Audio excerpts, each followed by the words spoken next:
Mi nombre es Marcelo Bertuccio, soy dramaturgo, counselor o consultor psicológico y facilitador de procesos creativos y de aprendizaje. En este podcast nos ocupamos de la creatividad. ¿Qué es la creatividad? ¿Cómo la podemos usar? ¿De qué manera está al alcance de cualquier persona? Y cómo, a través de ella, podemos generar una revolución, la revolución creativa.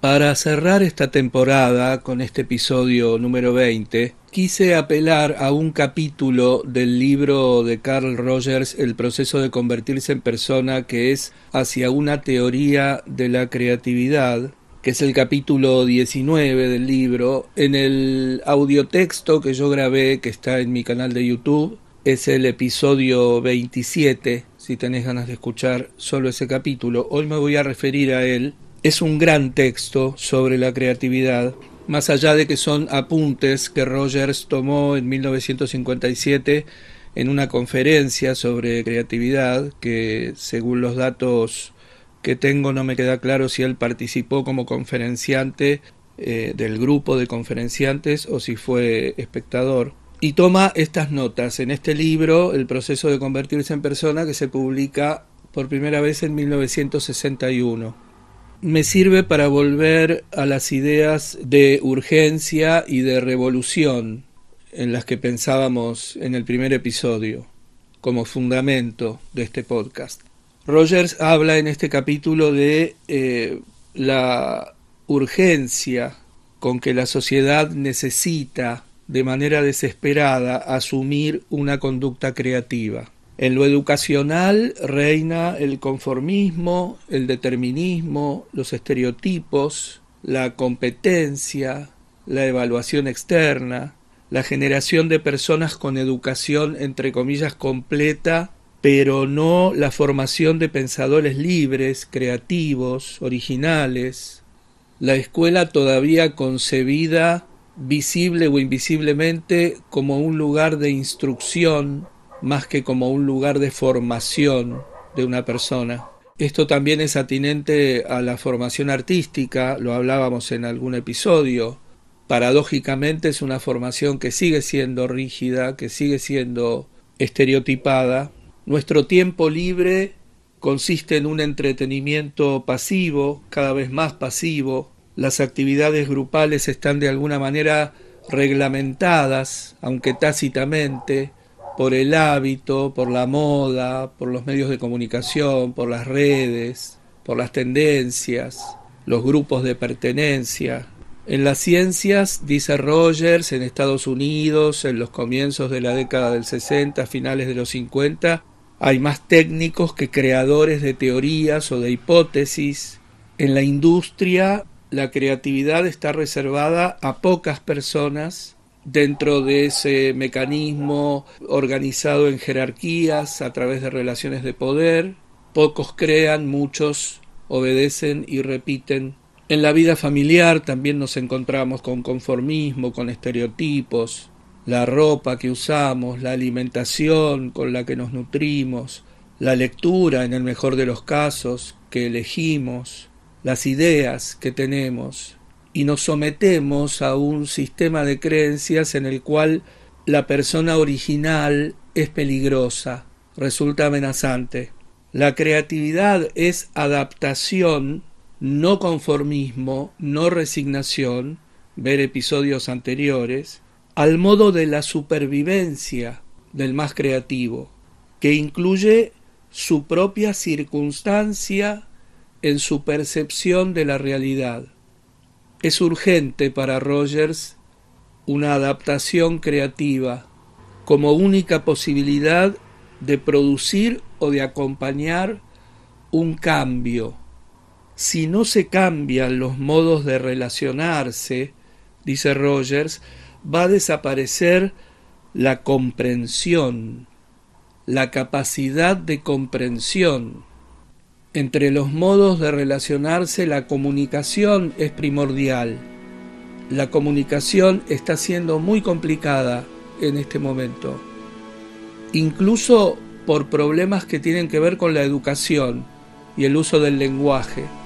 Creemos que el buen uso del lenguaje es una exquisitez intelectual, y en realidad es un principio básico que necesitamos para comunicarnos con los demás, y no solo para expresarnos, sino y fundamentalmente para pensar sin dominar un lenguaje. No es posible alcanzar plenitud con el pensamiento, complejidad, si no sé cómo nombrar las cosas que percibo. ¿Cómo hago para pensar en mi relación con ellas?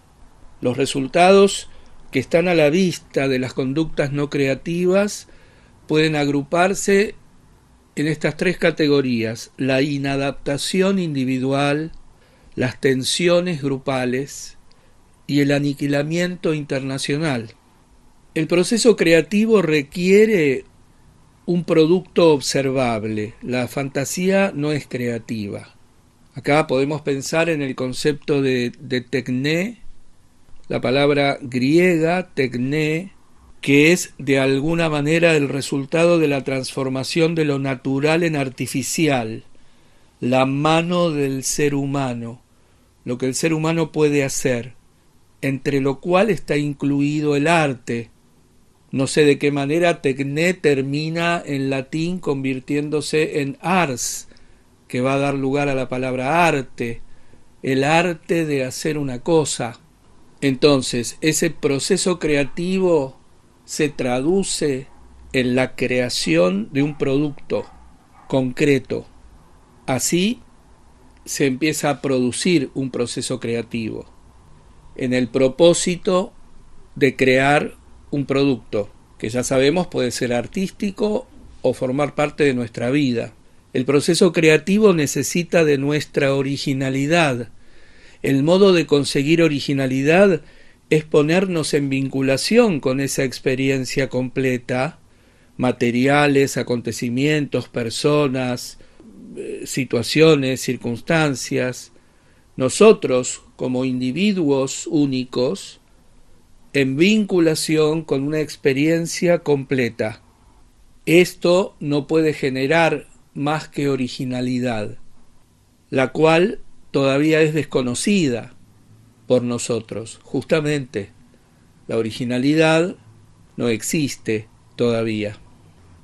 No existe distinción en los actos creativos entre pintar un cuadro, componer una sinfonía, crear nuevos instrumentos para matar, desarrollar una teoría científica, descubrir procedimientos en el terreno de las relaciones humanas, elaborar nuevas formas de la propia personalidad, vincularse con uno mismo, con una misma. No podemos decir que la creatividad sea buena o mala. Si bien podemos crear tanto un nuevo modo de aliviar el dolor como un nuevo modo de tortura, con lo cual la creatividad tendría un valor social. Vuelvo a pensar en el concepto griego de fármacon, que me viene muy bien para muchas cosas. La creatividad en sí misma no es buena o mala, depende cómo y en qué condiciones se la ponga en marcha. Y además es muy relativo este modo de observarla, porque, por ejemplo, Galileo y Copérnico, que con su creatividad llegaron a hacer grandes descubrimientos, en su momento fueron considerados herejes y no creadores. Para Rogers, la motivación de la creatividad es la tendencia del ser humano a realizarse. Podemos vincular con Maslow y la autorrealización. La tendencia del ser humano a actualizar sus potencialidades. Actualizar, poner adelante, poner en marcha, trabajar con ellas, convertirlas en acto. Esta tendencia está completamente emparentada con lo que Rogers llama la tendencia actualizante, una tendencia natural del organismo o del sí mismo a realizar todas las capacidades que tiene potencialmente. Esta tendencia actualizante, esta tendencia del ser humano a realizarse, a actualizar sus potencialidades, puede quedar enterrada durante toda la vida por defensas que se han creado, por caretas que se han asimilado. Rogers habla de máscaras, yo amplío a máscara fija, que es lo que termina siendo una careta, ¿no? Habrás pasado quizá ya por el episodio de la máscara y la careta. También esta tendencia puede no realizarse, no actualizarse, si no tomamos la iniciativa, si no brindamos las condiciones para que esto suceda. Aún en las condiciones mínimas, la tendencia actualizante va a funcionar. Brindar condiciones propicias para liberarse y para desarrollarse. En cuanto al complejo problema del valor social y de la creatividad constructiva o destructiva, Rogers habla de que no hay patrones para juzgar la creatividad, ya que su esencia es el carácter original, y cuanto más original y de mayor alcance sea la idea o la obra de arte o el descubrimiento científico o la acción llevada a cabo, más perverso, erróneo o tonto se lo considerará. Y luego sigue un proceso más o menos predecible hasta que la idea, la obra, el descubrimiento o la acción son aceptados. Podemos decir que el individuo crea porque le produce satisfacción y lo autorrealiza. Cuando este individuo está abierto a toda su experiencia, podemos pensar que la creatividad será siempre constructiva. Si el individuo niega el acceso a partes de su experiencia, reprime zonas de sí o de su percepción de la realidad, seguramente generará una creatividad destructiva, patológica, socialmente negativa, en la aceptación de que si es amistoso también puede ser en ocasiones hostil, en que puede tener un honesto interés en el bien común, pero también en sus propias metas individuales, que puede ser en ocasiones empático y en otras egoísta. Cuando el individuo tiene acceso a toda la experiencia, no corre riesgo de generar destrucción con su creatividad, dice Rogers. Desde el vamos, en la creación artística, cuando se trabaja con la experiencia incompleta, reprimida, distorsionada, negada, lo que se genera seguramente es de baja calidad. Esto quiere decir de poca complejidad o de una falsa alta calidad, de algo que parece complejo, pero que no lo es, que solamente presume de serlo. Esto en términos de calidad, destrucción de la calidad. Si lo trasladamos a otros aspectos de la existencia, veremos que puede ser muy grave la creación desde una percepción fragmentaria de la experiencia. Justamente lo que se niega, se tergiversa, se reprime de la experiencia es lo constructivo. No se perciben los aspectos positivos de la experiencia y por lo tanto no se trabaja con ellos. Esta no es una condición adecuada para la creatividad constructiva, por lo menos. Justamente en cuanto a las condiciones internas para la creatividad constructiva, Rogers vuelve a hablarnos de la apertura a la experiencia, del foco de evaluación interno y de la capacidad de jugar con elementos y con conceptos. En cuanto a la apertura a la experiencia, seguimos ampliando, seguimos pensando en ella. Esta vez podemos decir que es lo opuesto a los mecanismos de defensa, que niegan y distorsionan. Cuando no existen estas defensas, cuando estamos disponibles, abiertos, abiertas a percibir la experiencia completa, los estímulos fluyen mucho mejor por el sistema nervioso. Y no necesitamos entonces establecer condiciones determinadas, categorías, para comprender la realidad. Categorías como, por ejemplo, dice Rogers, los árboles son verdes, la educación universitaria es buena, el arte moderno es tonto. La persona que está abierta a la experiencia podrá percibir en esa experiencia peculiar que ese árbol es violeta, que en este caso la educación universitaria está siendo dañina, que esta obra moderna ejerce un gran efecto sobre mí, aunque considere que en general los árboles son verdes, que la educación universitaria es buena y que el arte moderno es tonto. Pero estas consideraciones no se convierten en prejuicios que nos impiden tener vivencia peculiar de la experiencia. Es como si ya tuviéramos el resultado de la experiencia antes de vivirla. Y toda experiencia que no coincida con ese resultado va a ser negada o distorsionada. La persona abierta a la experiencia tiene una gran flexibilidad en cuanto a conceptos, a creencias, a percepciones, a hipótesis. Puede aceptar la ambigüedad sin ansiedades.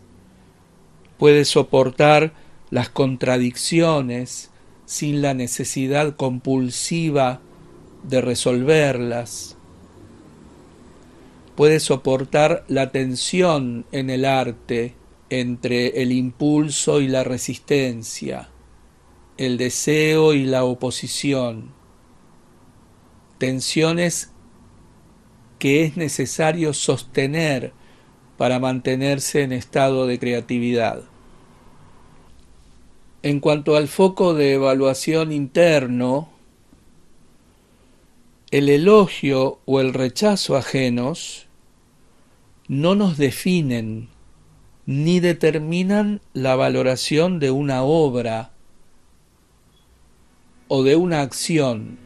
Ya sabés que siempre estamos pensando en la obra y en la vida. Siempre. Las únicas preguntas importantes, dice Rogers, son: ¿es satisfactorio para mí esto? ¿Expresa esto algo de mí mismo, de mí misma? No es que se ignore la mirada ajena, pero no determina. Todo lo contrario, se integra vincularmente a estas preguntas. ¿Cómo es esto que me dicen de mí mismo o de mi obra para mí? ¿Con qué de mí tiene relación esto que me dicen? ¿Qué produce en mí esto que me dicen? Y por último, la capacidad de juego, la capacidad de combinar ideas, colores, formas, relaciones, elementos, aceptar lo absurdo, lo ridículo, lo novedoso, no pretender combinaciones conocidas, aprobadas, legitimadas, ya atravesadas.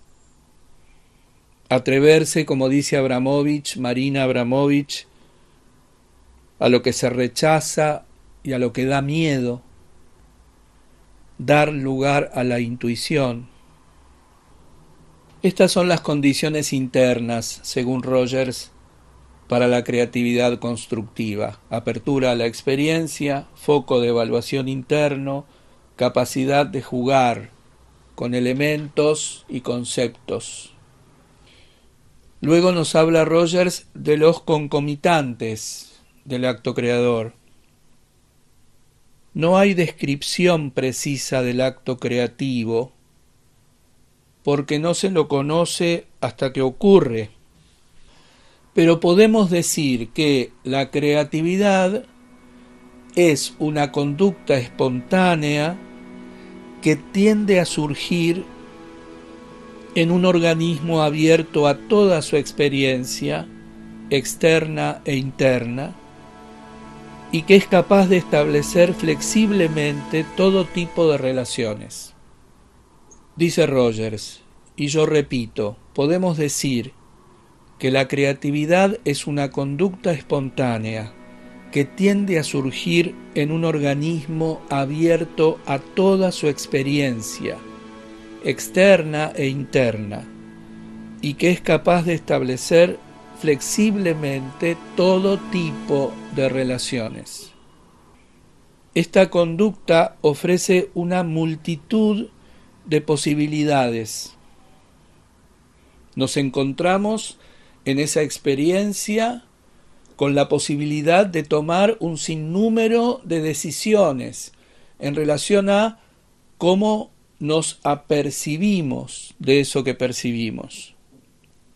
El organismo es el que intuitivamente termina eligiendo de todas esas posibilidades la que más lo satisface, la que termina siendo mi propia manera de percibir esa posibilidad que se me ofrece, que incluye, por supuesto, la técnica, la escuela, los recursos. Cuando hablo de escuela, de técnica, de recursos, no hablo necesariamente de hacer una carrera, de estudiar, de hacer un taller. Puede ser esa escuela autodidacta, depende de los momentos, de ese proceso largo y complejo que es la vida de una persona, de las circunstancias. Rogers llama a esto la sensación de eureka, de haber encontrado algo que tiene mucho que ver con nosotros y que hasta ese momento no conocíamos o no nos estaba siendo del todo revelado. Esto nos produce, además, agrego yo, un estado que Rogers menciona en otros casos de relajación fisiológica, de liberación de tensiones.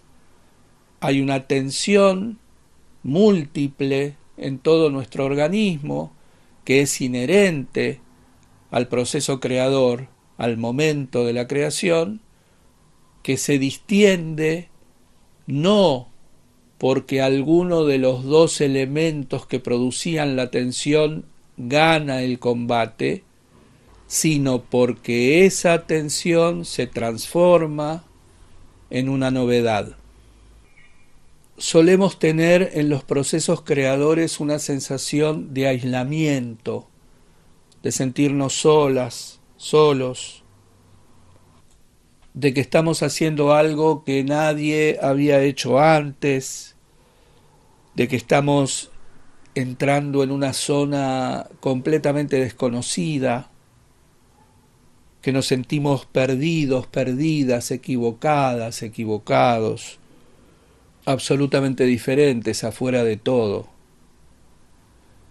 Y también habla Rogers de un deseo de comunicarse a través de la creatividad, no necesariamente como motor para la creatividad, pero sí una vez que ese producto observable que mencionábamos hace un rato sea recepcionado por los otros, por las otras. Si bien ese producto observable que surge de la apertura a toda la experiencia interna y externa y a la posibilidad de establecer todo tipo de relaciones entre los elementos que integran esa experiencia, aparece espontáneamente, tenemos que hacer algo para que eso ocurra, para que suceda. Rogers da, entre otros ejemplos, el de el cultivo de una semilla, el crecimiento de una planta. El trabajo que tenemos que hacer es crear las condiciones para que se produzca algo sobre lo cual no tenemos posibilidad de intervención directa. A este respecto te recomiendo la lectura o la relectura de Zen en el arte del tiro con arco, de Eugen Herrigel, filósofo alemán que se va a Japón a estudiar el tiro con arco y que descubre, en una síntesis apretadísima, que debe trabajar más sobre él y las condiciones en las que está dispuesto a disparar que en el objetivo de que la flecha dé en el blanco. En relación a cómo crear las condiciones adecuadas para la creatividad, Rogers habla de la seguridad que nos ofrece sentirnos, en primer término, aceptados, aceptadas incondicionalmente, valiosos solo por lo que somos, sin ningún requisito, que podamos ser lo que somos sin disimular ni disfrazarnos, teniendo el espacio para poder descubrir qué es ser sí mismo, sí misma. Otra vez Rogers nos habla de liberarnos de la evaluación externa, que siempre resulta amenazante porque genera defensas, y cuando tenemos las defensas altas, nuestra apertura a la experiencia se altera. Es muy importante revisar procedimientos de evaluación, de intervención sobre los procesos creativos de las personas que están creando obra artística o que están intentando resolver sus conflictos, y sobre todo los mecanismos automáticos de determinar también compulsivamente si algo está bien o mal casi antes de conocerlo. Rogers dice que si uno dice que no me gusta o que me gusta una obra, está hablando de la percepción que tiene uno. No dice está mal lo que estás haciendo o está bien lo que estás haciendo. Me gusta, no me gusta es una apreciación personal que la otra persona podrá integrar a su evaluación interna. Que está mal o está bien va a condicionar la experiencia de la otra persona, va a avasallar su propia evaluación interna. Y además es otra vez un gesto autoritario. Lo que a mí no me gusta es lo que está mal y lo que a mí me gusta es lo que está bien. De cualquier manera, si nos referimos a la creación artística, que una persona intervenga en ese proceso diciendo me gusta o no me gusta lo que estás haciendo puede resultar condicionante, para bien o para mal. Y por supuesto Rogers vuelve a mencionar la comprensión empática. Ya vemos que esta tríada de seguridad psicológica es más o menos correspondiente a las 3 actitudes necesarias y suficientes para entablar una relación terapéutica, una relación creativa. La seguridad que siente una persona cuando percibe que la ayuda que va a recibir va a estar enfocada en sus necesidades y no en las de quien está ayudando. Cuando nosotros intervenimos en el proceso de otra persona, lo hacemos para ponernos en su lugar como si fuéramos esa otra persona, para desde su marco de referencia, desde su propio sistema de creencias, llevar adelante una acción creativa. En cuanto a la libertad psicológica, Rogers se refiere a la libertad de expresión simbólica, que no tiene restricciones.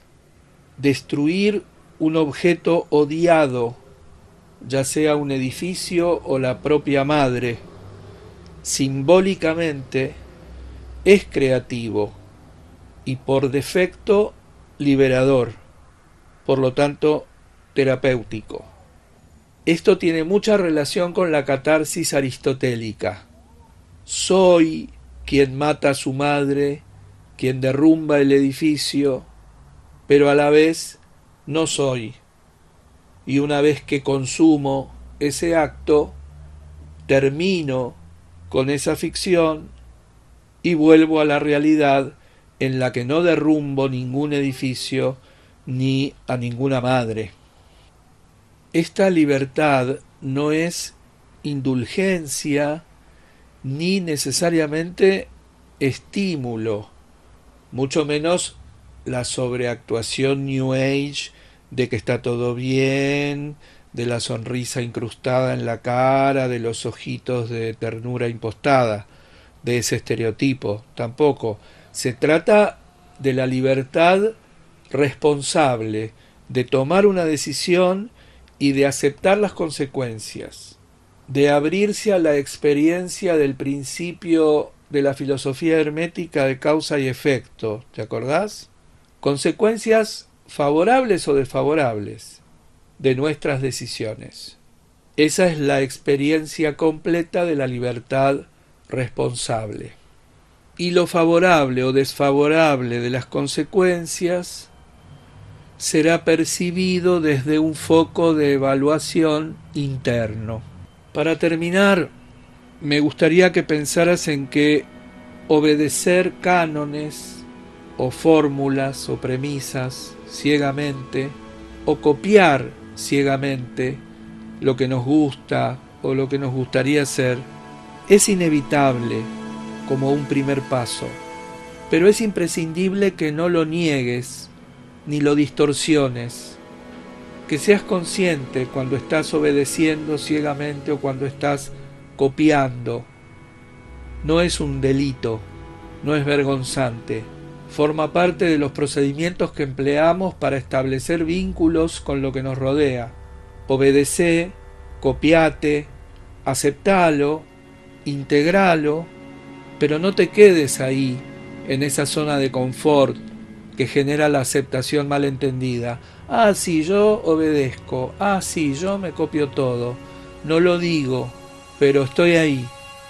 Conviene más, para evolucionar, para aprender, para crecer en complejidad, vincularse con eso que se obedece o se copia y transformarlo en algo propio. Eso es creatividad, esa es una conducta creativa. Aceptar la experiencia de la obediencia y de la copia, aunque no se lo cuentes a nadie, aceptalo para vos y no te quedes ahí.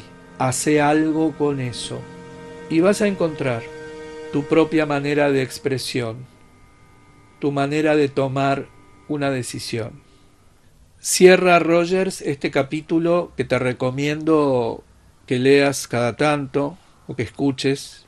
El desarrollo actual de las ciencias físicas, acordate que estamos en 1961, el desarrollo actual de las ciencias físicas nos exige imperiosamente conductas creativas, si como individuos y como grupo social y cultural hemos de adaptarnos a nuestro nuevo mundo y sobrevivir en él. Como este es el último episodio de esta primera temporada, yo creo que habrá una segunda, no sé bien cómo ni cuándo. Y además porque si llegaste hasta acá, probablemente la información que te voy a dar te interese, que es solamente contarte cuál es mi actividad y cómo estoy y dónde en las redes. Con respecto a las redes, me llama la atención por qué nosotros ponemos me gusta o difundimos o compartimos cuando nos dicen compartí, suscribite, activa la campanita. Respondemos, obedecemos a ese imperativo o nos sumamos a lo que hace mucha gente. Y no somos tan fluidos como para hacer eso cuando algo nos interesa si no nos lo piden, si no existe el imperativo. Bueno, en las redes estoy en Facebook, Marcelo Bertuccio, y tengo una página que es Dramaturgia Activa, que es la página de los talleres de dramaturgia. Instagram, bertuccio.marcelo. En YouTube me podés buscar en el buscador de YouTube por mi nombre y apellido. Y también tengo un sitio web, marcelobertuccio.com.ar, dedicado al counseling y a la dramaturgia.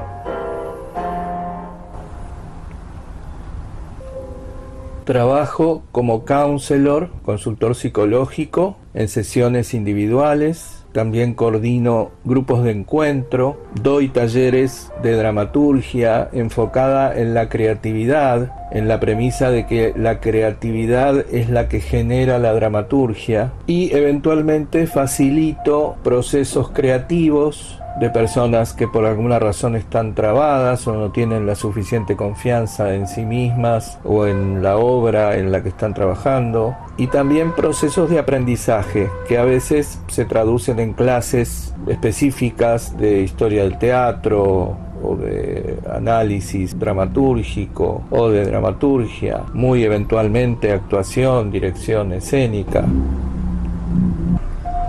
Y comenzaré en breve el podcast de Dramaturgia Activa, práctica y teoría de la dramaturgia, para escribir una obra de teatro, para practicar la dramaturgia con fines profesionales, simplemente vocacionales o incluso terapéuticos. La dramaturgia también puede ser un vehículo para resolver algunos dilemas, para deshacer algunos nudos internos. Se la puede vincular al psicodrama o a las constelaciones literariamente.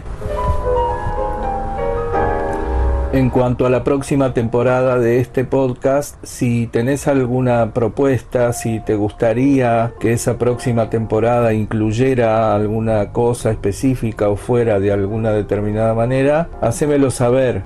Me podés escribir a través de cualquiera de las redes.